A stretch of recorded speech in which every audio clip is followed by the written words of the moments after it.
Hello, this is KiwaniTalk. My name's Ray Scaboria. I'll be your host for this evening's program. This evening we're doing our show at the Cherry Hill Barbershop, where there are kind of our hosts today, location-wise. But our guest today is Paul Talpos, and he is the Assistant Curator of the Dearborn Historical Museum. Paul, we're really glad to have you here on the show today. Thanks for having me on. I'm excited to be here. Okay. Well, why don't we start by getting a little of your background, and then before we get into the museum information. Sure thing. Well, I grew up in Troy, Michigan, off in Oakland County at a 18-mile in Coolidge. And I went to high school in Birmingham, around the area. Undergraduate, University of Michigan out in Ann Arbor. Diehard U of M fan, go blue. And then I got my master's degree actually out in Seattle, Washington, at the University of Washington, where I studied museum studies, which a lot of people don't really even know is a thing out there. But that brings me back here, where I've been the assistant curator at the Dearborn Historical Museum for a bit over 2 years now, and it's been great so far. But you mentioned Seattle, Washington. I have a younger brother, and I don't know what it is, but sometimes younger brothers take off, and he ended up, he lives in Bellingham, Washington, which is about, I guess about 60 or 70 miles north of Seattle. Mm-hmm. And he's been out there ever since he left home. So and it's a great area. Yeah. It's really walkable, and the nature there is beautiful. You can drive an hour out of town and you're in the wilderness going hiking up a mountain or something like that. It's a little bit different from here, but I am a loyal Michigander and I love to be back here and home. Yeah. And they're not susceptible to the fires that are occurring down in Northern California because the weather tends to be much more humid there. There's a lot of rain there. Mm-hmm. It's pretty damp there. People think of Seattle as the pouring rain, but really it's really just raining a little bit. But it's raining a little bit all the time. Yeah, all the time. Oh yeah. Well, now, so you came back here, and when did you start at the Dearborn Museum? So I started at the Dearborn Historical Museum in April of 2019. Okay. Right before then, I was working for a nonprofit in Detroit that does educational and cultural tours of Detroit, I see. Which I really enjoyed. But I was looking for ways to get back involved in the museum world, and I thought it would be a really good chance, working for the city of Dearborn as part of the Dearborn Historical Museum, which is a museum that's been around for a long time in Dearborn, which, as we know, is such a historic area. Yeah. The museum, there's been numerous improvements around the museum. It's looking up these days. There have been some repairs that are made that make it look a lot nicer. I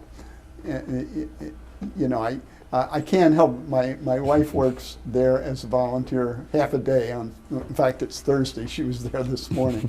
So I hear little bits of news about the museum, And the museum has, as I understand, there's always a challenge in the museum world to keep good records on what you have. Oh yes. And decide if what you have is what you want to have, or if it belongs someplace else. Mm-hmm. You know what I'm saying? So can you tell us a little bit about how you go through that process? Definitely. So the term in the museum world for this kind of thing is called collections management. Yeah. And when people think about a museum, they think usually about what's on display, what's in the exhibits.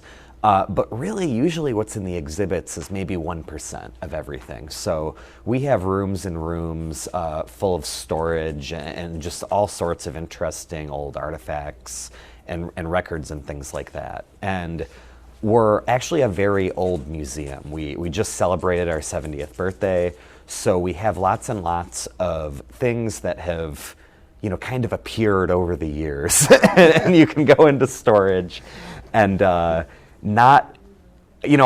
don't know everyone who's worked at the museum for the past 70 years, but some of those people maybe weren't the best at keeping track of records and what was coming in.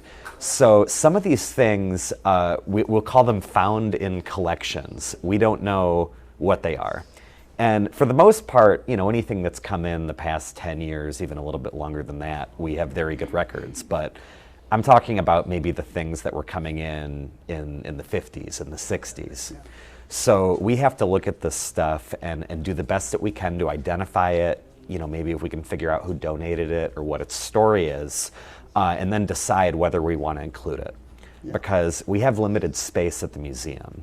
And every little thing that we take, we have to make sure that we're storing it correctly, because you don't want it to be in rough conditions for years and years and years, because it'll just deteriorate.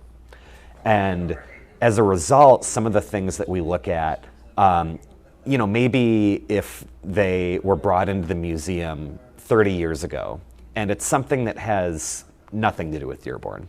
Maybe they were interested in just an antique stove, but now we have this big stove in storage, and it has nothing to do with Dearborn. It was never owned by anybody in Dearborn or anything like that. We have to make the decision to basically get rid of it, and the term is to de-accession it. And there's a whole process for that, and that's one of the things. We have a collections manager who does a great job. His name is Matt Graff, and a big part of his job is evaluating these things and making that decision. What do we want to keep? What do we want to maybe try and find a better home for? Yeah. I know you have in fact, we have a couple of them here. These are the quarterly magazines, which is a very interesting magazine. It's always interesting. It doesn't take that long to read it. You can read the whole thing in maybe 45 minutes to an hour. But I was reading one of the issues that we got in the past year or so, and they were talking about locating an artifact that had nothing to do with Dearborn, but it was very interesting to a museum, another museum, I can't remember which one. Oh, yeah. And you guys were nice enough to contact them and arrange to ship it to them. And likewise, I guess other museums, if they got something like that they realized was a Dearborn artifact, they might contact you. And I guess museums do that. It actually just happened this past week. We had somebody from the Ohio History Connection in Columbus, Ohio, found a World War II era trunk of a soldier who was off in war, but it was the trunk that he kept, I believe, at the military base in the U.S. And they researched the soldier and found out he was from Dearborn. And for them, it was no connection to them. I don't know why they had it in the first place, but they actually had a person drive up from Columbus, Ohio, to bring it to us. And many thanks to Ohio History Connection. Well, that was. You'll be looking for things that connect with Ohio. Definitely, pay them back if you're able to. Mm-hmm. Yeah. Okay. Well, Paul, why don't you give us a little rundown on museum events in the order that you'd like to describe them, because there's a lot of interesting events at the museum. Definitely. So at the Dearborn Historical Museum, we are a very community-oriented museum. We don't want to be a stodgy old museum where it's just the same exhibits all the time, nothing ever changes. We want to be a community resource, and we want to make sure that we're doing everything we can to get out into the community and reach people, especially with programming and events that's free or low cost. We don't want a barrier to entry. We want everybody to be able to come to our programming. So we were really excited just this past July 2021. We started up our public program again. Of course, we had to put it on hold for a long time because of the pandemic, but we just finished in July our teddy bear picnic, which we had great turnout for. That's something we've been hosting since 1989, which is the year I was born. Just today, now who knows when this is going to be airing, but just today we're hosting our annual yard sale, which is really exciting for us. It's a big fundraiser for us, selling things that have been donated to the museum over a Thursday, Friday, Saturday. So we've had really great results. We had a ton of people in, and it's a great fundraiser for the museum. Moving forward, we're excited to be starting up our lectures. So outside of the summer, we do free historical lectures the first Wednesday of each month. So we'll be starting those up again soon. And then we also are starting planning for our annual beer festival, which is going to be early October. and that's a fundraiser for us as well. So we're really excited to be hosting those. And of course, into the winter, the annual Halloween party, the annual Victorian Christmas at the Commandant's Quarters. We're really excited to be getting back there into the community. Yeah. We were, the Commandant's Quarters was open for touring recently, and we were over there, and what is it? It's Tyler, I believe, was there. And Tyler's the young man apparently that's been helping with a lot of the sprucing up and repair of areas in the museum. And he took us around and told us about trying to paint things the more appropriate colors for the period. In other words, put the Commandant's Quarters back in as close to the appearance that it would have had. I guess, what was it, 1832 or something like that? Oh yeah. if I got the date right, someplace back in there, you know. And it was interesting, and he was saying that that they used rather bright colors on the walls, and the reason they did that is the illumination at night was just candles most of the time. So you made the walls as bright as possible to reflect the little bit of light you had at nighttime, you know. Yeah. So, so the next event is what coming up? Halloween's not that far away. Well, Halloween, and then on October 8th is going to be our beer festival. It's Friday, October 8th. It'll be at the Commandant's Quarters this year. We're doing it in a different location, but we're talking with some local breweries, possibly having a band come. So the way that'll work is we'll have some local breweries, and with your admission, you'll get some tokens, and each token will get you a sample of beer, and we'll have a couple different interesting beers so you can really get a couple tastings in and support some local breweries and the museum while you're at it. Yeah, and that sounds like a lot of fun. It really does, and I'm sure it's the kind of thing where people can come over a period of time. They don't have to stay forever. They can stay for 45 minutes or so and walk around and see the upstairs and downstairs, and you know, that sounds like fun. Oh, definitely, and we're excited to get people into the Commandant's Quarters checking it out, and then most of the tasting will be out in the parking lot. Okay. But yeah, like you were saying, it's you can come and go. We'll have some tokens included with your admission. It'll be a great chance to maybe broaden your horizons of the beer world. If you don't like beer, we'll have some other options available as well. And then we'll also have some local food options too. Okay. After that, I guess the order, Halloween's after that, is it not? Yeah. So Halloween's sort of close to the end of the month. So where is that event? Is that event at the museum or at the Commandant's headquarters? That'll be at the McFadden Ross House, so the main museum campus, which is on Brady Street. Yeah. And that is something, I haven't looked up how long the museum has been doing a Halloween party, but I bet it's been a long time. It's usually, it's the Friday before Halloween. Okay. And we have some great community support. Our friends at Howe Peterson are always available. They come over with a hearse to spruce up the Halloween decorations a little bit. And other than that, Halloween's maybe my favorite holiday. So I loved to put it on, and even last year we did it drive-through to be safe for the pandemic, but we really enjoy celebrating, decorating, and handing out some candy. Yeah, so this year it will be, people will be able to actually physically come. Yes. And so is it like a trick-or-treat thing that you provide candy for the youngins that are dressed up? Definitely, and usually we'll have some crafts as well. So we'll, give kids the opportunity to come through.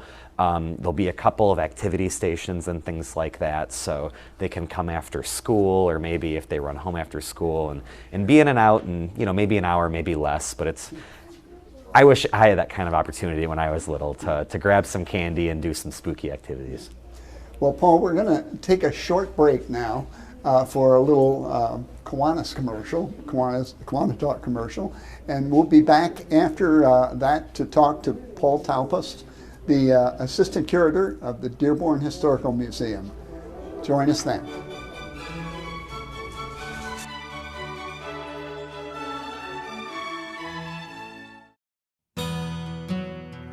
I am Kiwanis. I believe in people. I care about service. I seek out connection. I matter to my community because my community matters to me.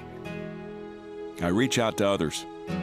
I reach inside myself because I am Kiwanis. I know a good cause when I see one. I know a kindred spirit when I meet one. I know the impact we make together when our need to help meets our willingness to act. I am Kiwanis. I take notice. I take pride. I take action. I take the opportunity to make a real difference in the life of a child, in the life of my town, in the part of myself that grows stronger by working and serving with others. I'm here. I'm inspired. I am Kiwanis.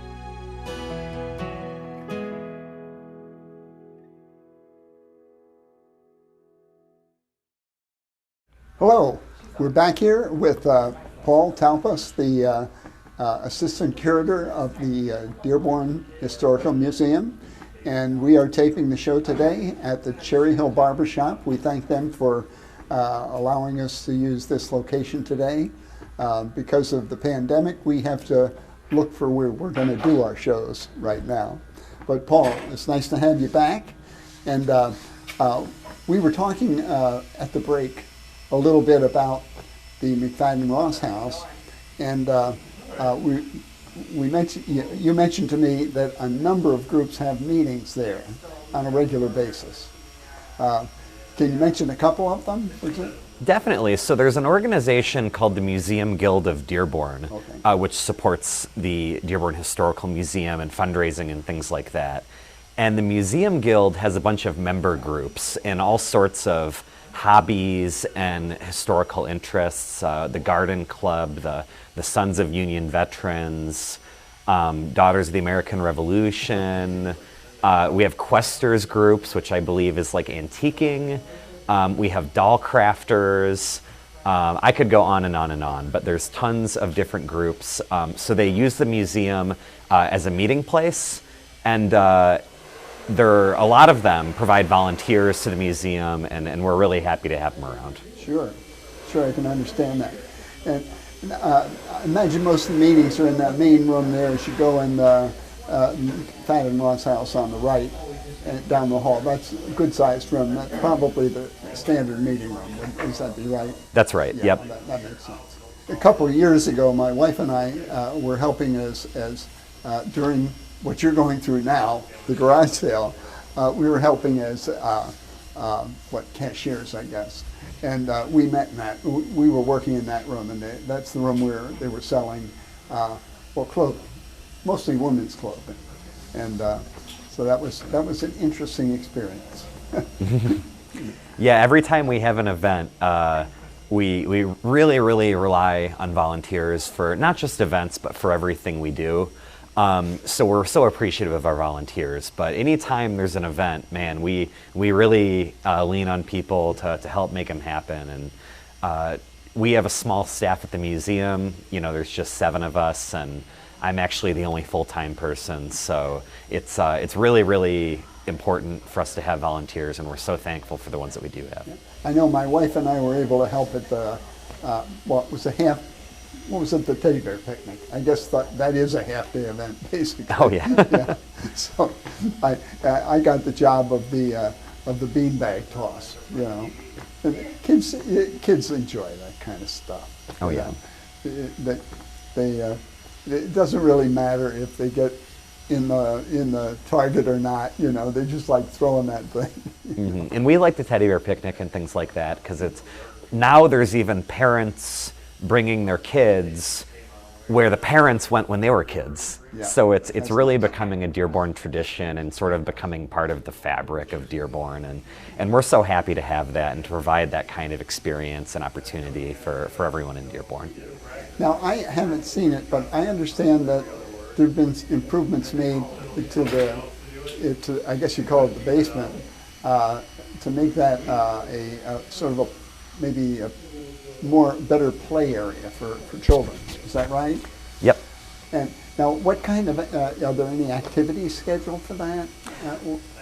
Well, so right now we have it set up, and it's sort of the vision of Tyler Mull, who's our exhibits designer. You mentioned him earlier. He's also an expert in historic preservation, so he wears a lot of hats around the museum. Okay.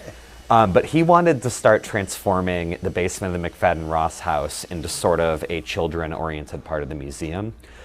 So it started, we received a grant from the Dearborn Exchange Club to transform one of our rooms, which, I mean, frankly, was in really bad shape at the time, completely renovate it and install a new, you could kind of call it an exhibit, but it's sort of just a play area centered on trains and Dearborn's train history. So we have a big train play set. We have some train conductor clothes they can try on and things like that. And from there, we actually branched it out with support from the Dearborn Moms Club into building a small play area centered around log cabins. So we got Lincoln Logs, of course, and set up a Lincoln Log construction area. And we're sort of trying to gradually build on that to, make more of a children's museum style area, not for the whole museum, but just for the basement. And actually, I would say it's been very well reviewed by the children that we've had through the museum. They've really enjoyed it. I can believe that. Definitely. I'll tell you what, if I see a Lincoln Log set in front of me, I'll quick build a cabin. It's the same process you go through when you were about 7. Definitely. Just feels good to fit them together and see what you can. I'm going to be an engineer here and put this together. Yep. And actually, when you think, if you read some of the history of the early days in Dearborn, that's the way they built their houses. The early houses were built because there weren't mills around. Not the commandant's quarters is one of the early buildings that actually had bricks and stuff like that brought in, because the government was paying for it, I guess.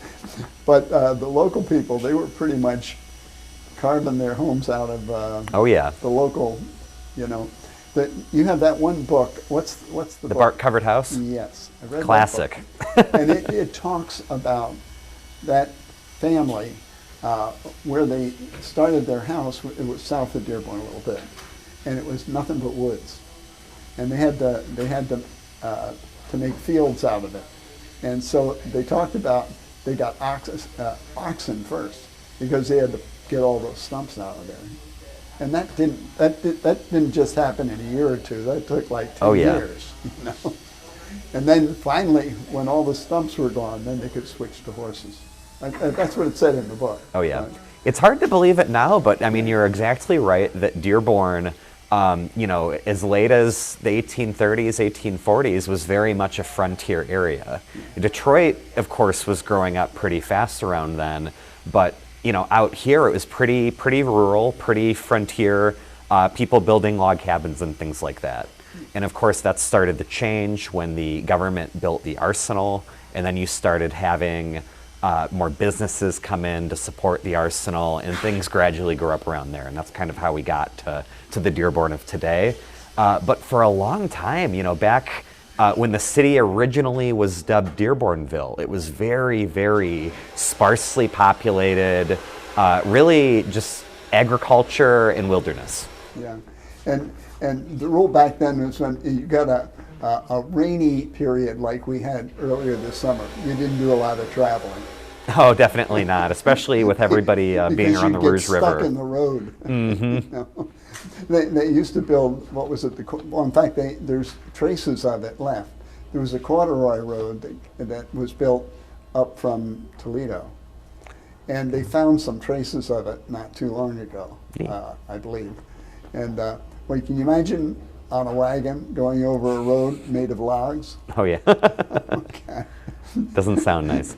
You have to keep a twig between your teeth to keep from breaking your teeth, don't you think? Yeah. No. Okay.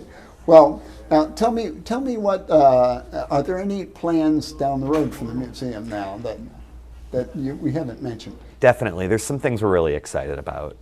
One of them is that we're trying to put more of a focus on the Commandant's quarters. So for anyone who doesn't know, at the museum we have 3 historic buildings which all date to Dearborn's early days in the 1830s. The Commandant's quarters, in my opinion, is the most important. It's the most historically significant. And it's Dearborn's oldest building in its original location. So right now, we're expanding the hours. It's open Wednesday, Thursday, Friday, Saturday, from 2 p.m. to 6 p.m. And we're working on expanding those hours. And we're also working on expanding the exhibits there. Because for a long time, it's been set up as sort of a period look at what life in Dearborn would have looked like in that house in the 1800s. But not all of it's very historically accurate. A lot of the furniture isn't necessarily accurate or anything like that. So what we're trying to do is gradually build in more traditional exhibit spaces. So instead of you walking in and it looks like a bedroom, we'll have some cases, we'll have some artifacts and things like that. Because we want to tell the whole story of Dearborn. Because Dearborn has so many awesome stories and so much really significant history. By the way, I would like to just pick up a couple things. Oh, here. yeah. The museum puts out this quarterly, and if you remember, which is very reasonable, what's it? Lowest is 25 a month. 25? Or, sorry, 25 a year. You get 4 of these, and they are so interesting. Honestly,